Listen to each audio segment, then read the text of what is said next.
Hello, everyone.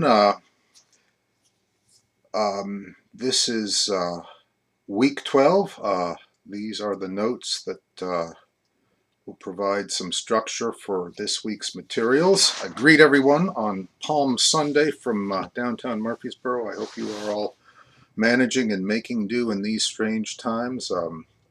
And I hope this system is providing some semblance of what a normal class would be like. I know it's not ideal, but I do thank you for adapting and adjusting as best you can. Also, thank you to everyone who turned in your thematic essay last Monday, the 30th of March. I hope to have those graded and returned later this week.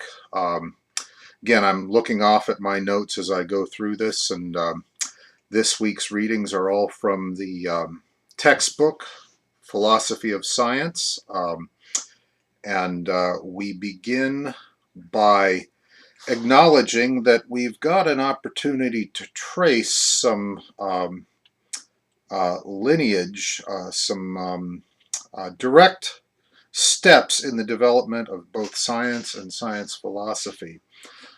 We ended last week by discussing Joseph Banks, who, beyond his very interesting life and his standing as an early practitioner of anthropology, was also a great supporter of scientific endeavor and inhabited the chair, the directorship of the Royal Society, and so was a great patron to scientific inquiry. And that's significant because he was in direct contact with a pioneering astronomer named William Herschel.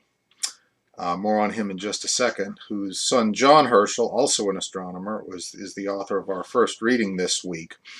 And then from John Herschel, we can see a link to the early geologists Cuvier and Lyell, who are also among our authors this week.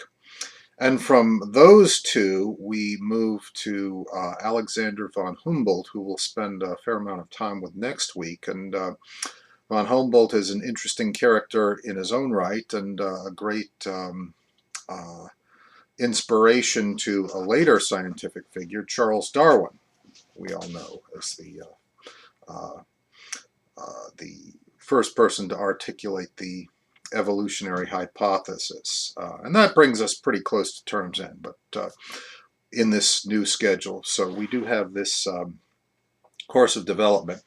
Again, John Herschel, our first author today, is the son of the self-made astronomer and optics innovator William Herschel, who also discovered the planet Uranus, and his sister Caroline Herschel, who was his assistant, was also a noteworthy astronomer in her own right.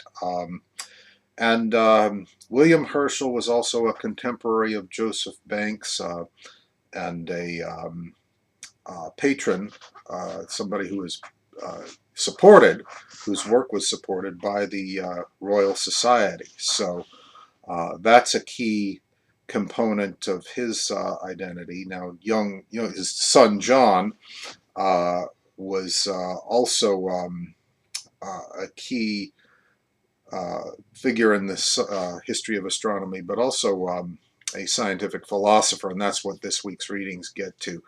But before we get to him, if you're so interested, feel free to stop and do a Google search of William Herschel's telescopes, because although by modern standards they're unwieldy and they look a little bit primitive, they were significant. They represent significant developments in the significant innovations in the science of optics, and Herschel was able to see things that people couldn't see before, just because he was such a profound innovator in the area of lens development and optics and telescope technologies. So some Google searching would serve you well on that front. John Herschel, as the reading indicates, was a proponent of a practice called inductivism, process by which facts are identified and established. His thinking represents a counterpoint to the Duhem-Quine thesis, which is more a modern construct, but was first articulated in the 18th century. These ideas kind of extend beyond the scope of the class, but I do hope that you recognize this is a key moment in scientific history, and some basic awareness of the Duhem-Quine thesis is helpful for our purposes, and just an awareness of what it does and why it represents a step forward in its relationship to logical positivism. One of the readings last week dealt with it in some basic introductory detail. So I've included some materials about both William and John Herschel, and also the Duhem-Quine thesis, just in hopes that you see their relevance to the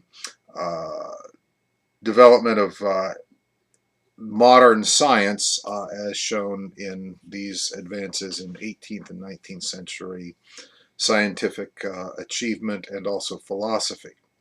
So that's a useful introduction to John Herschel, who again comes from an important scientific family, was astronomy, an innovator, and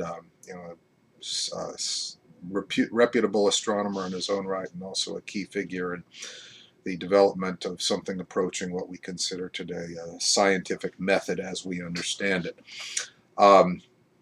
Now, the other two writers, Georges Cuvier, the Frenchman, and Charles Lyell, the Englishman, represent early geologists. Both stand for two very different ideas of geology, and the reading by Cuvier describes what's called catastrophist geology, theories of landscape disruption through things like earthquakes and floods and tornadoes and other things that impact the landscape. And for his view, these are the great defining features which help determine the geologist's work. He talks about the Genesis story and the Great Flood as one such example. And large-scale disruptions play, according to his thinking, an inevitable role in shaping geologic regions and formations. And so that's an early innovation. I think you can see its deep, distant connection to Charles Darwin. And again, catastrophic geology, the belief in large-scale disruptions. That contrasts with Lyell's idea of uniformitarian geology, and that's more of a challenge.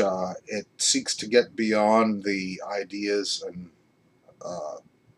that are expressed in creation stories that are based in religious history and perhaps folklore or pre-scientific beliefs.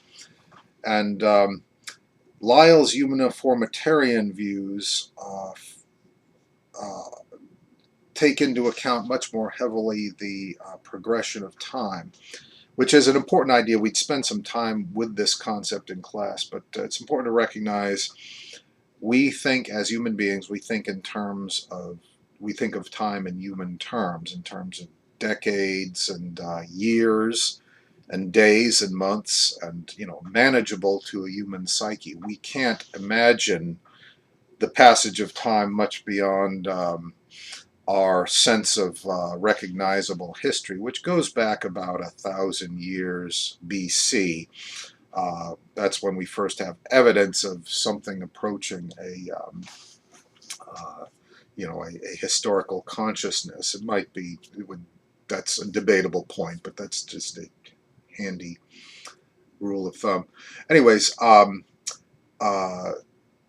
Lyell's view takes into account catastrophes like floods, earthquakes, fires, and so forth, but also looks at the formation of the Earth across periods of time that are much less comprehensible to human beings, millennia, eras, epochs, and the changes that happen within any of these, the configurations of landscape proceed in ways that stretch, or in many ways stretch beyond our ability to reckon time as a construct. So that's an important thing. I've provided some, well, first of all, there's some passages in the reading by Lyell. 274 and 277 are particularly important. But I've also included some clips on geologic time in particular, which is very important, and the history of the earth sciences, which will give you a sense that when we talk about geology, we talk about a science that extends beyond, or really stretches, human reckoning of time. That's the most important thing. So with the readings and materials, you should be able to get a pretty good grasp of the uh, individuals profiled here and this week's materials. So thank you for listening, and good luck, and I will be back in touch next week as the page turns again. Have a good week.